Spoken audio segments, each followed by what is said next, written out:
What's up, guys, and welcome back to a very unconventional episode of Is This Gonna Cause an Argument?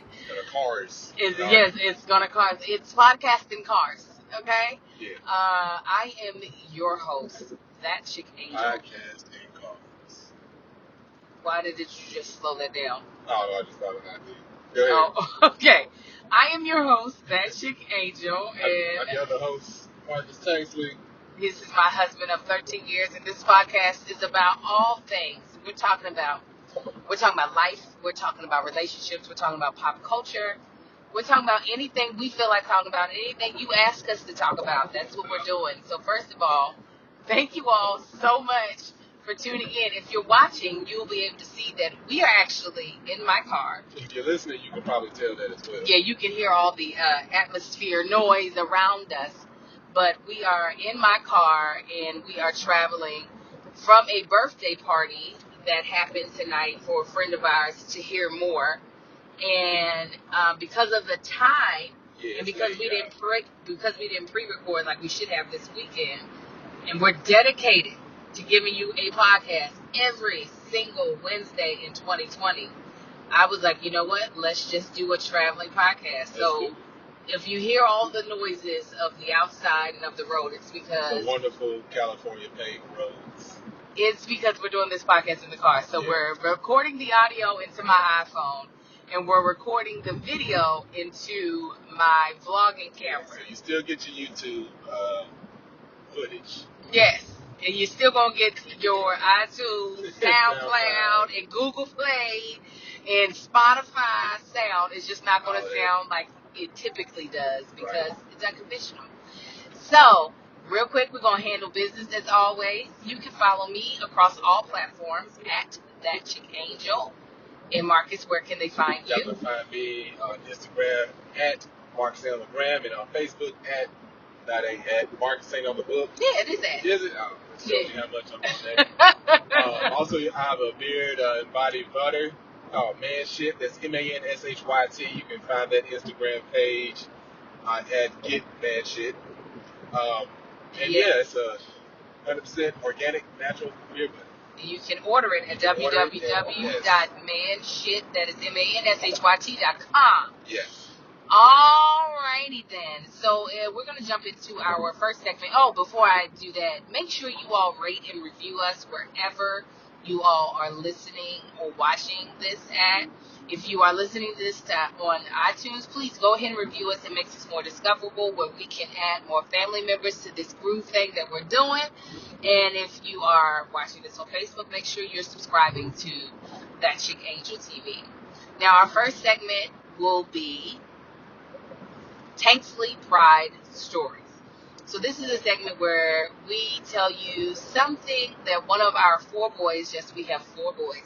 We have a 10-year-old, 12-year-old, almost 5-year-old twins. Yeah, they'll be 10. 10? I'm sorry, on the 10. On the 10th, they'll be 5. Put your head in some. And then we have a 7-month-old. Oh my God, he's 7 months. Yeah. A 7-month-old baby. Jesus. Already. So we'll tell you stories about one of them in our life of parenting these 4 boys. So my story has to do with something that if you watch our family vlogs that happen on Monday and Friday, you will have seen this. But my youngest twin, Kai, he falls into some of the craziest deep sleeps that I have ever known anyone to fall into. I fall asleep very quickly, so I understand the quick fall asleep. Yes, but Angel, let me see, your mom and my sister Melissa, well, all of us, we can fall asleep very quickly. Like, hey, let's watch this movie, and the HBO theme song comes on before that's off, they sleep. Yeah, we definitely know how to get our sleep in. Age myself. Who remembers that? The HBO. Yeah, that was it. Go ahead. But Kai, the youngest twin, he falls into such a deep sleep, and he is difficult to wake up. Like, it is so hard, and you can tell that it's painful to the point that, like, we are, like, loudly kind of yelling at him to try. Shake. I can stand him up, like tapping his face, Kai, like for 10 minutes, and he was sleeping it off. And what's so bad is that he does not typically like to admit that he's sleepy, even though it's written all over his face. So this past weekend, Kai was like, "Oh, I want a blanket," and I was like, "Kai, why don't you go to bed?" He's like, "But I'm not sleepy." Meanwhile, his long lashes are like slowly blinking up and down. So he finally decides, "Oh, I'm going to get this blanket," and he wraps himself up. Cocoons himself. Yeah, cocoon. That's the best way to put it. He puts himself in a cocoon to lay down. And then maybe 2 minutes later, you can hear from underneath this blanket that he has wrapped himself in snoring. This boy pretty much mummified himself and completely fell asleep. Like, not like, oh, he's just taking like a quick cat nap. He was in deep sleep, to the point there was no reason to try to wake him up because it was going to take too much time, it just wasn't going to work. And excuse me, this happens to him all the time. There have been times where I've woken him up out of the back of the car, like, because it's time to come into the house because we just got home, and I have been like, okay, like trying to guide him out of the car, and I'm like, step down, and instead of stepping down, he sits down in the car, and I'm like, Kai, no, get up and step down. And then what does he do? He sits back down. Like, his brain completely shuts off. Yeah. And I don't know where he gets that from, because I'm not that bad. No. I almost be like, are you narcoleptic? Because he can't even be in the car that long without falling asleep. Like, it's something. Marcus has a cousin who's a drunk that falls asleep really quickly. Like, yes. He ain't no drunk. I'm sure. In your point of view. From mine, I would definitely categorize him. I'd be like, he's a drunk. He falls asleep like that in the middle of a sentence. But like, this is after, like, heavily drinking. Again, so I think I'm right in calling it. The weekend. Like, he drinks like 2 days out of the week, man. And he makes up for all the other days that he did not drink. But yeah, that's my Takely Pride story, is that my poor baby, Kai, just cannot hold his sleep. You know how some people can't hold their liquor? He cannot hold his slumber. What, my dear sir, is your Takely Pride story? Let me see. Takely Pride. Yeah, I know you're not just now thinking of it when you just sat there and listened to me tell this whole story. But I was listening to your story. You could have been done. Yeah, shut up and let me talk. Go ahead. My oldest son. Come on. Marcus. Yes. He, seeing him step his game up in practice, track practice. Granted, he's struggling because this is the first time he's ever been trained like a true athlete, because his coaches that are training him, they are runners. They do this. The lead coach that's training him has ran like 50-some marathons. Not marathon? Yes. God, that Philip. The older guy. Okay. Oh, wow. I didn't know that. Okay, no, yeah. He's ran 50-some odd marathons. I think he's done, I don't know, however many for the past 20 years. Like, he does multiple years. Anyway, so to be getting trained by somebody like this, and what we're doing is we're training him in long distance so he can run mid-distance. Uh-huh. But seeing him finally, granted, he's going on a scale that he's training on a scale he's never trained before. But even though it's a struggle for him, seeing him step up his game, I'm just proud of him for that. Yeah, no, Why you slowing down? I'm not. I'm dropping the speed limit. Why'd you start driving? Why'd you slow down to the speed limit? Okay, sir, you want me to keep speeding? I mean, at this point, yeah, because everybody's starting to pass. You just tell this. That's the end of your story, because I can give some more. Yes, my baby Marcus has been running track since he was. Running up on the back of you. Well, they can run up. They can run up you on an me. annoying person. Let him. I don't care. So my baby Marcus. Why is this person over here? You guys will get over in the far right. The car. Shut up. Let me finish your story. The car. My son. You said you were done. My son Marcus has been running track since he was 4 years old. He's now 10. So that's been 6 years running track. And for those first 5 years, we pretty much, just taking him to practice. There was a year or two where we were, well, Big Marcus was coach 2 years in a row. I assistant coached 1 year. But he's pretty much been able to, like, kind of just show up and kind of do. So this is truly, yes, the first year that he has been challenged, not just by his teammates who are amazing at long distance, but by the coaches, and actually, like, full attention being paid to what he's doing and correction being made. Before it was just like, just run. But now it's like, no, you can't get away with just running. There are certain things you need to do. So while he hates it, he wants to be a sprinter. He does. But I mean, who doesn't want to be a sprinter? It's like, it's the dopest thing to see. But I'm like, you can sprint these mid distances. Yeah. And be great at that. Yeah. He ain't 100-yard dasher. No. And there are very few people who are. Yeah, but honestly. However, he can murder the 400 and 800. Right. Like, completely annihilate in that category once he gets his, because he naturally has a lot of stamina.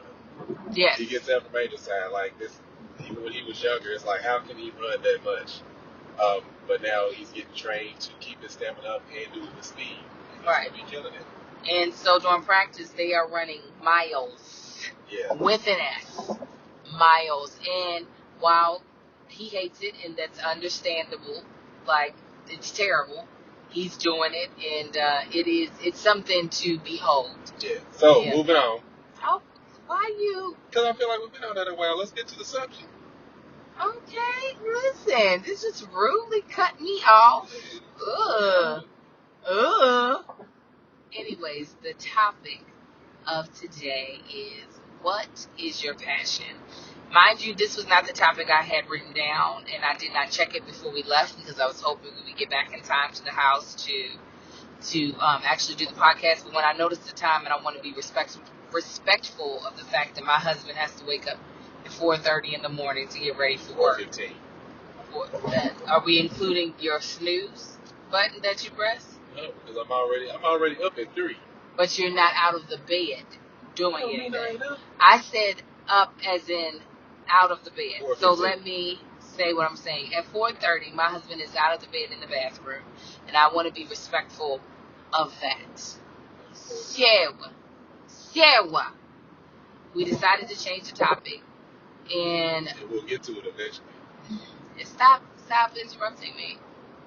We decided to change the topic because we lightly touched on it in our vlog that we put up on Monday. No, it wasn't in the vlog. It was actually in a video that Marcus had posted on his Instagram, where he was like, 2 dreamers is a broke family. That's what he said. Can't both be dreaming. Yeah, he was like, we can't. One dreamer gets up and going, then the other person can start dreaming. He was like, we cannot both be dreamers. 2 dreamers are a broke family.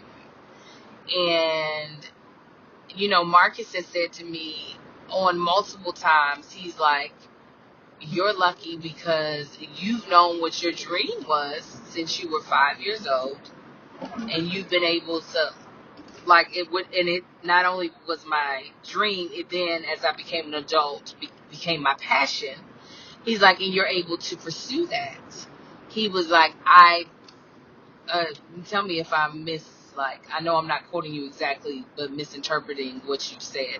He was like, I have not had that, like that thing that I have desired to do all of my life. Is that true? Do you feel like your passion has... Yeah, like a true... Bring your head in, babe, so they're not looking at half of your face. I've known what I like to do, what I'm good at. Mm-hmm. Like, if you do that, it's going to cut you out. No, I'll pull my head in. I'm fully aware. Go ahead. Yeah, I've known what I like to do and what I'm good at, just working with my hands and doing stuff. However, a true passion or a true, dream or something that you want to do, I feel like most people don't know what that is. You do? You think that? Absolutely. They always say it's a blessing to know what you truly want to do. Like, you ask a lot of people, and they're just like, they'll think about, this is what I do for 11 years, but what do you want to do? You know what? I wonder if passion only exists in artists. Huh? You don't think so? You feel like, you know, because I guess doctors, people want to become doctors because they passionately want to save lives or they passionately want to cure a disease. But there are so many professions, I guess, because the stakes are lower. You know what I'm saying? Where maybe it's harder to connect. Yeah, like I have things that I truly, truly enjoy. Like I enjoy cars. I love working on cars. I love anything and everything about cars. I see 15 cars right now. We in the middle of the night, and I can tell you with each and every car, year, make, and model, just by the tail lights and the headlights. Like I'm into cars like that. However, to turn that into like a passion that I'm pursuing, like people do. I mean, you got shows and stuff about cars and everything, but it's like I don't know. I wouldn't know how to do that. But then again, If you like cars for most of your life, no, or did yeah, that? absolutely. So why didn't you pursue like becoming a mechanic? Because I didn't see how mechanics made the money that electricians make, and that's what I ended up becoming earlier on. So And there was no avenue for me to be like when I saw a mechanic. Like where I grew up being a mechanic, it's just like nothing. I wasn't thinking of it on like a business, like, oh, this is what you're gonna do. I'm like, all right, income wise. Mhm. Um, So that was most important to you when deciding a career was, where's the money at? yeah.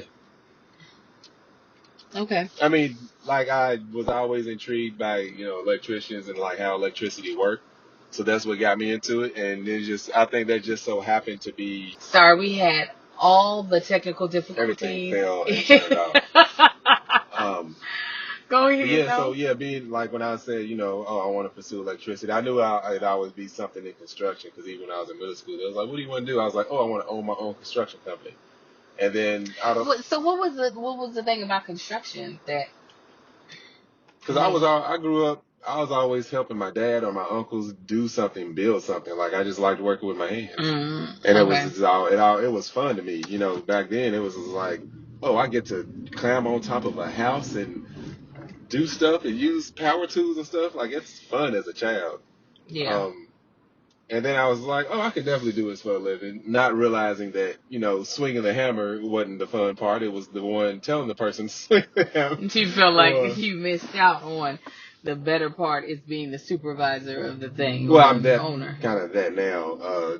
But it's, thinking about it as a child, you think, oh, this is what I want to do. And then as you get older, it's like, no, I want to be the one. I don't want to be the one getting dirty and swinging the hammer and cutting the stuff. That's You realize that you had more of an entrepreneurial spirit. yeah, like In later what? on. Of course, this all went into being an electrician, get into that, and then more of an entrepreneurial spirit. But I still didn't. Once I had that entrepreneurial spirit, I didn't want to do it in construction. Yeah. Because even in Kentucky, it's like the market is saturated with electrical companies. People own their own electrical companies. Same thing out here in California. But so yeah, so that was like what I enjoyed doing. Like when I was an electrician, I enjoyed it. Like it was something I really liked doing. Wiring stuff up. They would send us in to fix stuff or rewire whatever it may be. And that's something I enjoyed doing, but it wasn't like a passion. A passion for it was just something you liked. Yeah. Why? Okay. So, while you would say you are living out what your dream was, you don't feel like that dream is connected towards any passion. I don't even know if it was living out my dream. I wasn't thinking that far into it. That wasn't living out a dream. That was, okay, you have a job, you have a career, and this is what it is. So, I mean, the only reason why I call it a dream is because you were a little kid and you thought this would be fun.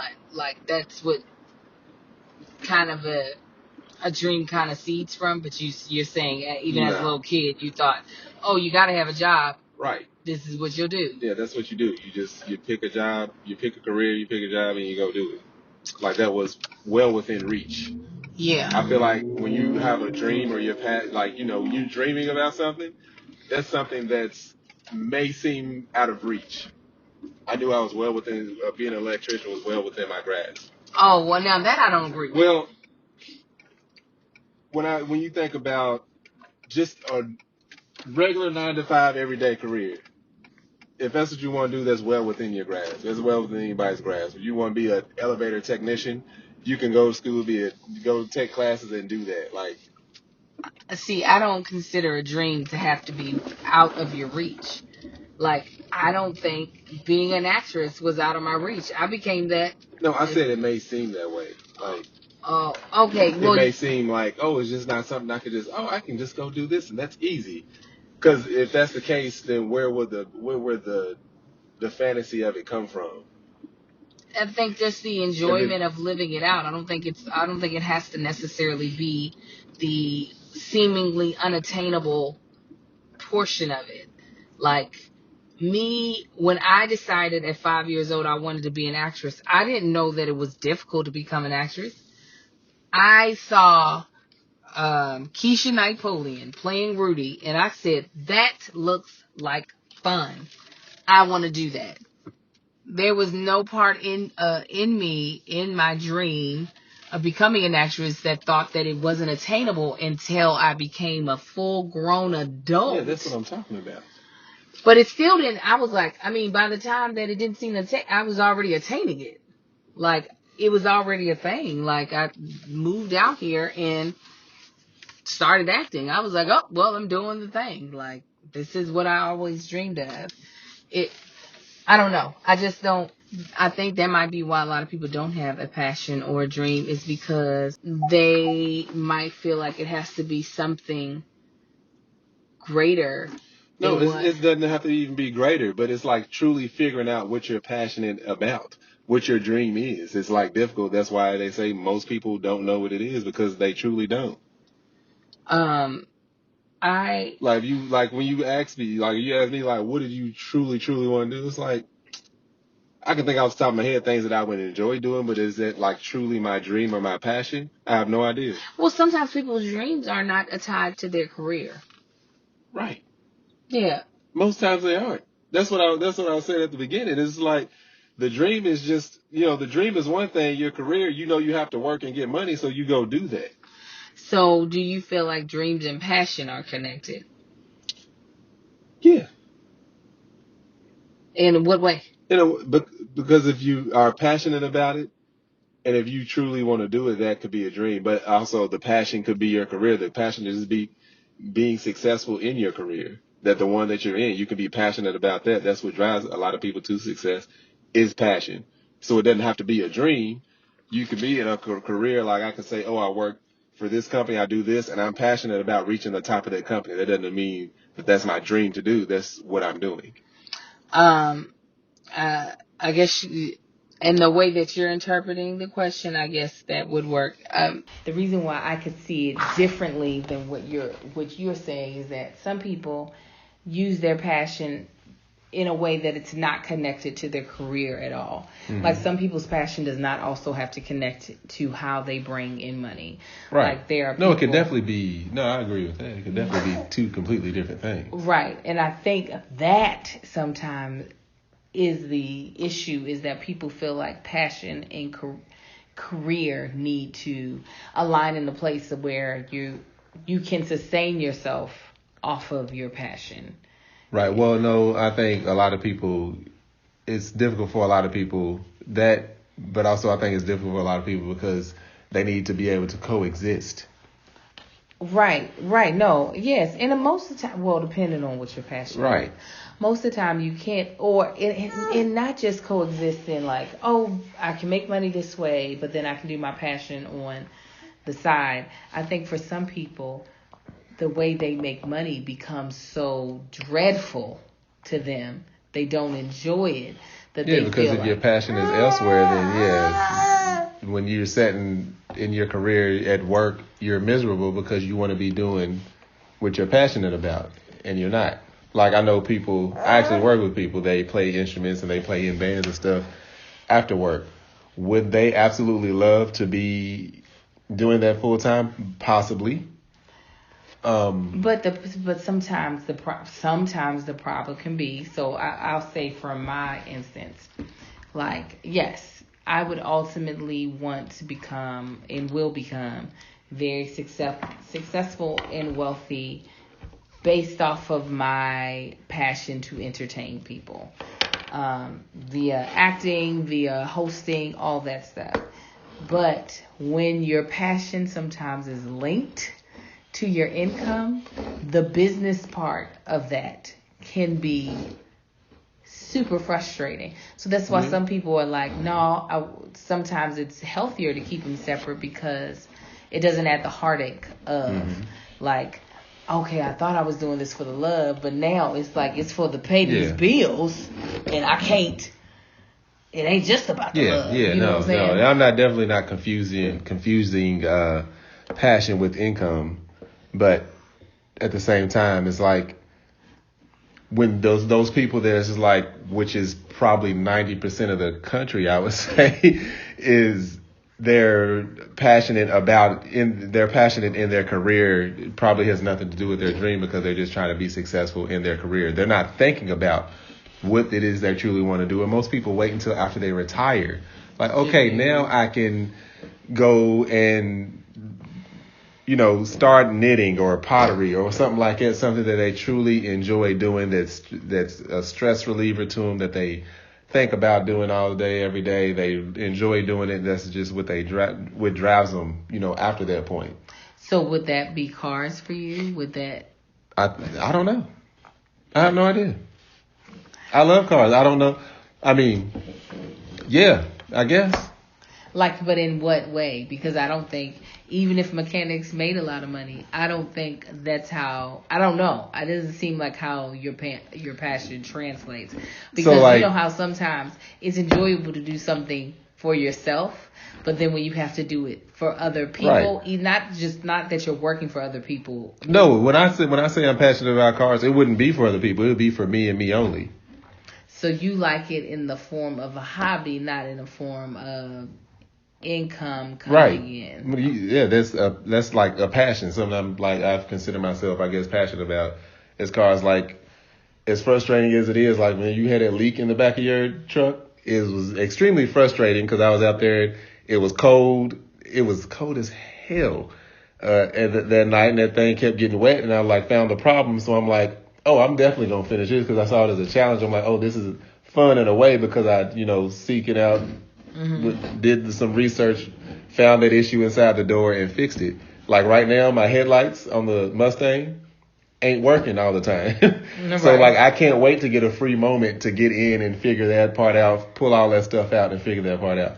Like even my mechanic that I take my car to when it's something that I can't figure out.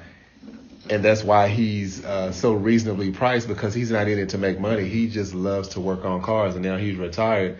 And now he's rebuilding people's cars for him or building from scratch.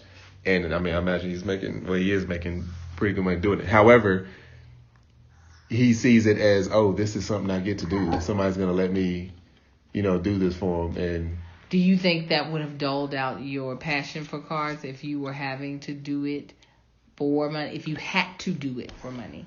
I think it depends on what area I went in. If it was like because most mechanics, they don't hit this. Here's the thing with cars, which makes it. I see what you're saying, and I'll get to that here in a second. Mm-hmm. But what's different about my cars is nowadays there's no such thing as a mechanic, because a mechanic works on cars. Period. From bumper to bumper, he works on cars. He knows everything about every single part of a car. Now you have technicians. Yeah, because you have a computer. Yeah, you have the technician that does the brakes. You have a technician that does the transmission. You have a technician that only does the electrical. If you put the electrical guy that works on the computer chips in front of a brake pad, he probably wouldn't know what to call it. Because that's the difference, because you don't no longer, like, mechanics are usually like older cars. So that's what they're into. And you do have a lot of, I mean, I ain't gonna say there's no such thing as mechanic, because you do have people that know it all, but you have to be a specialist in that particular vehicle. Yeah. Like if you talk to a guy and he's like, oh, I work on, Japanese cars, I work on Toyotas and stuff like that. You take a Ford or a Chevy or, I don't know, a Nissan in front of him, he's like, I'm sorry, I can't work on that. I don't have the tools to do it. Yeah. So that's the only difference with cars.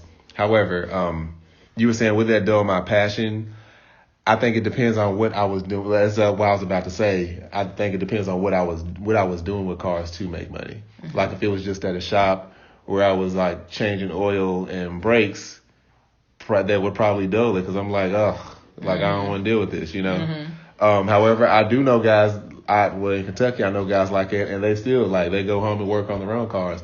However, I will say the mechanics that out here that do it for money, I know of quite a few of them. They have some pretty priceless cars. They have a lot of cars, and they never, ever, ever work on their cars. Hardly any of their cars are running because they're always working on other people's cars.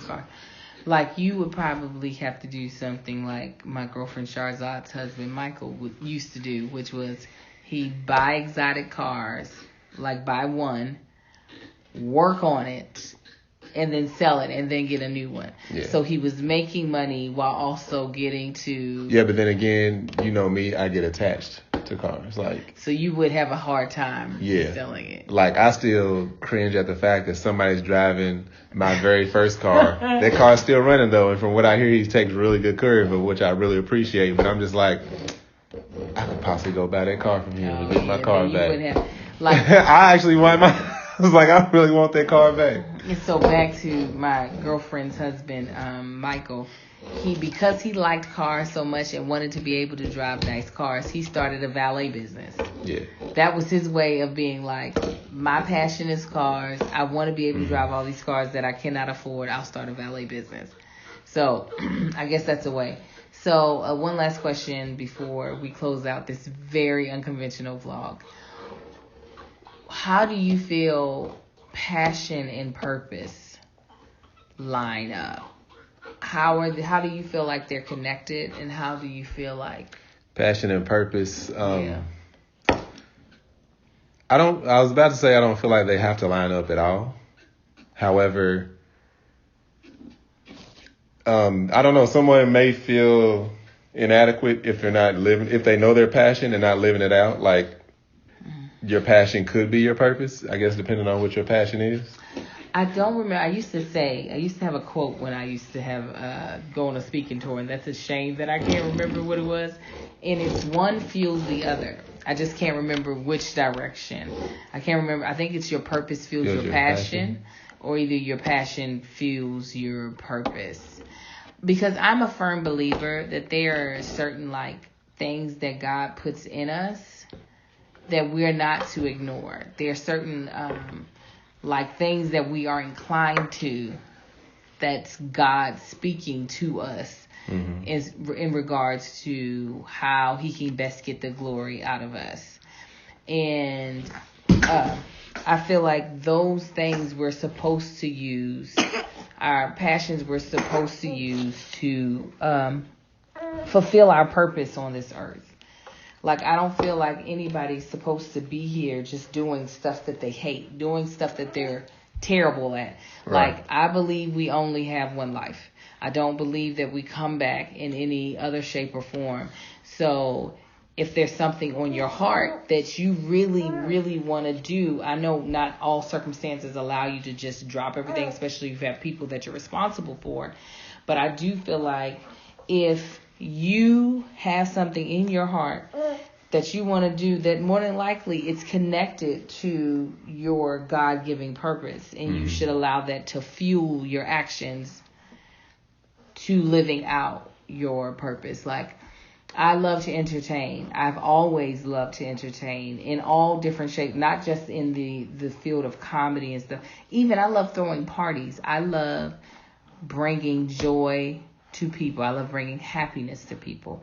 And I do believe that is directly connected to my purpose. So I allow my passion to push what I feel like God has purposed for me to do, to make people happy, to inspire them to be better people. Yeah. You know what I'm saying? Like, I'm not here just, while yes, I want the big paychecks. I want the series regular, as my husband always quotes me saying. I do feel like that it's not just for Angel to have accolades. It's not just for Angel and Marcus to have money. It has to do with what's connecting, what's my purpose, and that is to bring joy and inspiration to a very dark world. Your thoughts?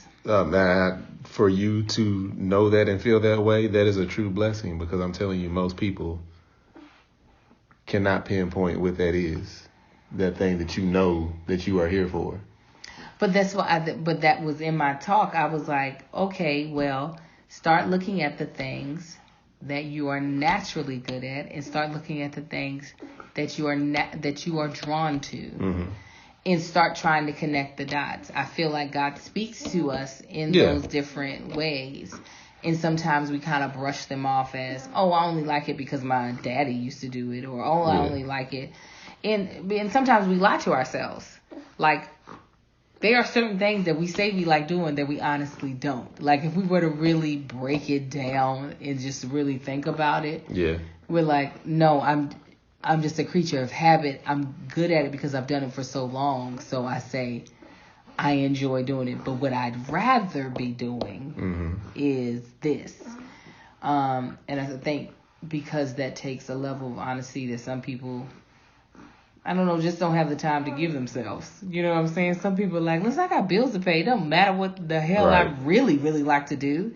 I like this enough that I'm going to keep doing it because it keeps the lights on. Like, I'm not about to rock the boat just to... But I think if people had the time to actually be like, no, for real, like, do I actually really like this? If somebody said, yo, any career you could do right now, or anything you could do besides vacationing on an island, you could do right now. Yeah, it's one of those, I almost want to say, like, somebody's like, are you truly passionate about what you do for a living? It's like, yeah, it's like, would you do it for free? Mm-hmm. And if that answer is a yes or a I wouldn't do it for free, then it ain't your passion. Like, I mean, listen, that's or some people's passion is making money. This is like, it don't matter what it is. And listen, and I'm here for it. This is how I know, like, entertaining is my passion. I did YouTube for years with no money in sight, not even knowing people were making money. Didn't have a clue. I was doing, I did theater where I was getting paid pennies just because I like the feeling of making people feel something. Making people feel something that I was willing to do it for free. Luckily, money wasn't a problem because I was making money acting as well. So do you have an answer for that? What would you... I mean, luckily you are doing the podcast for free currently, but is there anything that you could say, I would thoroughly enjoy doing this? If I knew all my bills were paid, if I knew that I was living in the house that I wanted, but I still had to work, what would you do? Drive cars, probably. I don't know. Something dealing with cars. Animals. I like animals. I don't want to be no vet, though. So, like, driving cars as in, like, no, but as a job, you would be like a Uber driver driving cars? No. Like, the type of cars that I'm into. But, like, doing what? Why would you be driving them to do what? I'm saying if you had to enjoy driving them, period. Like, different exotic, like, different classic cars. I think you're missing with the question. What's the question? If you had to have a job, but it was that ain't what you said. No, that's what I'm saying. If you had to do something. Oh, if I had to do something and what? There was no pay, but all your bills were already paid. Your savings, like you were able to live the life you wanted to live. But I had to do something. But you had to clock in. Oh, and do something. That sounds different. Yeah, I don't know. You don't know? No. Wow. I'm telling you, how many people can answer that question and give a definite what it is you would do? Answer that question. I guarantee you. I feel like there are people who have multiple answers more than there are people who have no answer. All right. We'll see. So, in the comments below, what if your bills were paid, your savings was paid up, however, you can't just be vacationing, in Brazil. You had to still clock in to do something. What would it be? What is your passion? Or are you like Marcus, where you're still hunting for that and trying to figure out how you can marry the two a little more? He's become more passionate about what we're doing together, but I think that's more so that's his passion and not a dream. Right. Well, there was no way to have dreamed this prior to. We didn't know this existed. But I think it has also to do with our passion as a couple. So leave it in the comments below. Again, thank you all for enjoying, or hopefully you enjoyed this unconventional ride that we did. A little different, but we wanted to make sure we got you some content because we are committed to being consistent. We will be having Patreon come in April, so be out on the lookout for that. We'll be giving you all exclusive content that you won't be able to find anywhere unless you're a member of our Patreon, and we hope you decide to join.